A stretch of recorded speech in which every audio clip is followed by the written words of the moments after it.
সফলতার কোনো শর্টকাট হয় না, হয় অনেক কাঠখড় পুড়িয়ে জীবন যুদ্ধের প্রতিটি অধ্যায়ে নিজেকে প্রমাণ করে করে একটু একটু করে আপনি সফল হবেন, একটু একটু করে আগাবেন। ইটস এ জার্নি, এটা কোনো ডেস্টিনেশন নয়।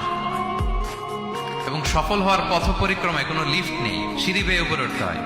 কি বেয়ে? কিন্তু আমরা সফল হতে চাই কিভাবে? ডাইরেক্ট 100 তলা, এই তো আমি সফল, উপরে, সবার উপরে আমি, এইভাবে চাই সফলতাটা। সবার উপরে উঠে যাব, গোল্ড মেডেল গলায় পরাই দিবে, আমরা সাকসেসফুল না।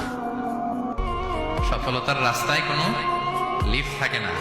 কি দিয়ে উঠতে হয়? সিঁড়ি বেয়ে ঘাম জড়িয়ে উঠতে হয়। দেখেন, শুধু আলোর মুখ দেখার জন্য মায়ের পেটে আমাদের কত সময় লাগছে বলেন তো? জাস্ট একটু লাইট, হ্যাঁ, 9 মাস 10 মাস সময় লাগছে শুধু একটু আলো দেখবো আমরা। একটু আলোর মুখ দেখার জন্য আমার লাগছে 9 মাস। আর এখানে আমরা শর্ট